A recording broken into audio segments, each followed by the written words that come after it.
orang sekarang karena duit. Tirakat biar sakti, biar banyak pasien. Waduh, biar dapat keris, nanti kerisnya dijual maharnya banyak, mahal. Waduh, kan gitu Gus. Iya, tetapi tidak semuanya, tidak semuanya. Saya masih ada salah satu orang yang saya hormati, namanya Mbak Isan. Beliau bertempat tinggal di Gunung Kelut. Beliau itu bertempat tinggal di Gunung Kelut. Sampai sekarang beliau tetap membuat keris. Beliau tetap membuat keris di lereng Gunung Kelut. Dan satu tahun itu hanya membuat satu keris. 1 tahun hanya membuat satu keris. Itu namanya Mbak Isan. Beliau bertempat tinggal di Gunung Kelut. Rumahnya kecil gitu, tapi yang datang pejabat-pejabat. Oh, berarti keren itu. Keren banget. Ayo Ki, di Blitar ini masih banyak. Di Blitar ini masih tanggal 7 nanti saya berangkat ke Alas Purwo. Ayo Ki, datang ke Blitar. 1 bulan di sini kita vet. Nanti saya ajak ke tempatnya Mbak Isan. Saya ajak ke makam Sunan Bungkuk. Oke.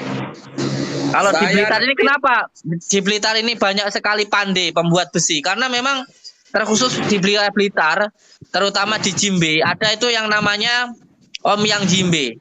Tempat pembuatan keris zaman dulunya.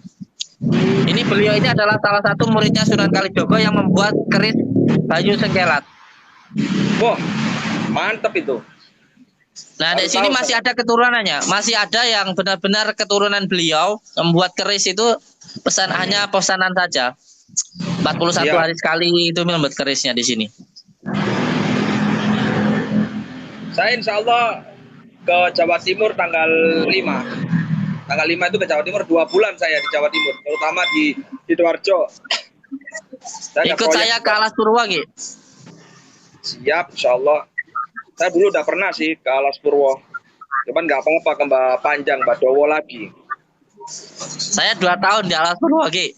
Boleh ditanyakan ke Pak Nur, manajernya Garuda Food. Saya 2 tahun di Alas Purwo itu. Luar biasa. Berarti sampean juga termasuk musafir, ya toh? Bukan sih, cuman saya memang hobi dalam hal spiritual itu saya hobi. Iya, saya dulu juga senengannya gentayangan gitu Gus, ke makam-makam keramat. Sampai saya itu dijuluki Sarkup, santri kuburan. Gak apa-apa, orang memang seneng kok. Kesana-sana emang seneng. Orang ke kuburan itu kan tujuannya biar ingat mati. Iyalah, kan sesuai hadis yang diberikan Rasulullah yang dibawa oleh Ibnu Majah. Manusia yang baik, yang cerdas itu adalah manusia yang mengingat akan datangnya kematian dan mempersiapkan kematian itu sendiri, kan gitu. Ya. Saya di sini juga punya sebuah koleksi ya, koleksi dari juru kuncinya Pantai Gondomayit. Kalau saya ini nanti kalah, akan saya tunjukkan ya. Akan saya tunjukkan koleksi saya dari juru kuncinya Pantai Gondomayit. Woi, wah kalahkan nih Bung Gus Samsudin nih. Langsung ini. Benda ini kata beliau Allahu a'lam bishawab, benar-benar pemberian dari Bunda Ratu. Bunda Ratu Kidul. Ya, kata beliau, benda ini benar-benar pemberian dari beliau dan itu dikasihkan ke saya. Oh. Tapi sayangnya tidak boleh dijual. Ya kan namanya pusaka itu jangan dijual. Pusaka saya aja banyak. Oh ya. Oh. Tapi kalau dapat dari Kanjeng Ratu Kidul seru itu. Ayo kalahkan Gus Samsudin, kalau kalah mau dilihat ini bendanya ini. Wah.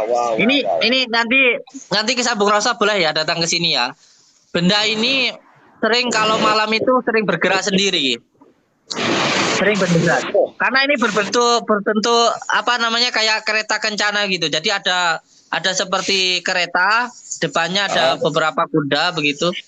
Dan memang nggak terlalu saya istimewakan, cuman saya taruh aja di lemari gitu. Paling kalau saya sedang wiritan gitu saya kasih, kayak memang maunya itu kan kayak kembang mawar, kembang kenongo, kembang kantil kayak gitu. Nah, itu Oh, bukan sebuah sesajen ya, tapi dalam bentuk doa karena namanya orang hidup itu berwarna-warna gitu. ya ya ya. Orang hidup itu berwarna-warna, kembang mawar gitu. Iya boleh ngono, boleh ngene, boleh begitu, boleh begini, boleh jadi spiritual, boleh jadi kuli, boleh jadi guru. Yang penting tetap kantil gitu. Yang penting hatinya tetap kantil kepada Allah, kembang kantil kan gitu. Mantep itu. Keren itu, Gus. Jarang orang yang tahu itu.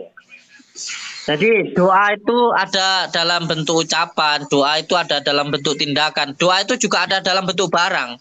Contoh orang dulu ya, orang dulu itu nggak begitu pintar di dalam membaca, jadi menggunakan sarana seperti kembang, ada yang menggunakan tumpeng, ada yang menggunakan ampem, ada yang menggunakan la haula itu la haula wala quwata itu iwal-iwal gitu. Kalau orang Jawa bilang itu iwal-iwal, padahal itu kalau bahasa Arabnya itu la haula wala quwata illa billah gitu. Oh, Iya, ada itu. Gitu. Nah, termasuk keris. Keris junjung derajat itu juga sebenarnya benda yang digunakan untuk berdoa. Jadi benda yang menjadi sarana untuk berdoa. Jadi ketika seseorang membuat keris itu berdoa supaya yang memegang keris junjung derajat ini derajatnya dinaikkan oleh Allah. Jadi sebuah simbol, bukan kok kerisnya itu yang menjadi sebuah keramat, tapi doanya gitu loh. Ada yang namanya keris junjung derajat, ada yang namanya keris kolbuntat, ada yang keris banyu sengkelat, ada yang beberapa macam. Dan hampir semua keris itu saya punya.